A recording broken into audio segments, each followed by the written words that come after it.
किससे चोरी नहीं है कि सुपर पावर बनने की होड़ लगी अमेरिका इजराइल को जो है, और उस सुपर पावर बनने के चक्कर में वो जो भी उनके सामने अड़ सकता हो, जो खड़ जिसके अंदर रीढ़ है, किसी राष्ट्रपति को उठा लाते हैं वो लोग।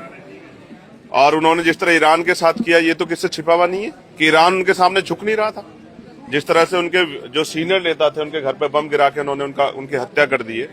मैं एक बात बहुत इंपॉर्टेंट कहना चाहता हूं और मीडिया के बंधुओं के माध्यम से इसलिए कहना चाहता हूं कि दूर तक जाए। देखो, ये एक शुरुआत है। जब किसी को इस तरह का बल मिलता है तो उसको ये ऐसा लगता है कि वो किसी को भी कुचल सकता है।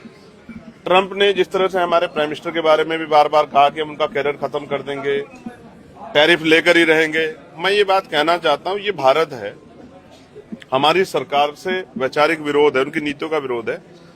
लेकिन अगर हम देशभक्त इतने, अगर देश की मिट्टी पे आंच आई या किसी भी राष्ट्र को गलतफहमी हो, चाहे चाइना हो, चाहे वो पाकिस्तान हो, चाहे वो अमेरिका हो या इजराइल हो, अगर किसी को गलतफहमी हो कि वो हमारी मिट्टी या हमारे लोग की तरफ आंख उठा देगा, तो हम ऐसी ईंट से ईंट बजाएंगे कि लोग याद रखेंगे। हमारे देश से बढ़ के हमारे लिए कुछ नहीं, चाहे वो अमेरिका हो या इजराइल हो। जिस तरह उन्होंने फिलिस्तीन को कुचला है, जिस तरह वो ईरान को कुचल रहे हैं, अगर उनको ये गलतफहमी हो कि वो भारत की तरफ भी आंख उठा लेंगे, तो भारत की मिट्टी में वो बल है कि जगह नहीं मिलेगी छिपने के लिए। हम अपने देश के लिए हर कुर्बानी देने के लिए तैयार हैं। वैचारिक विरोध, राजनीतिक विरोध अपना अलग जगह है, लेकिन हमारा देश कमजोर नहीं है। ये मेरी तरफ से चेतावनी अमेरिका इजराइल दोनों को कि वो हद में रहें।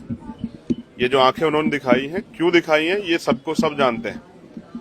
भारत है ये, इसका इतिहास याद रखें। अंग्रेजों को खदेड़ दिया था इस भारत ने, ये मैं स्पष्ट तौर पे कर रहा हूँ। मेरठ में कुछ चीजें हैं जो बहुत इंपॉर्टेंट है। जिस तरह से एक बच्चे के साथ MIT के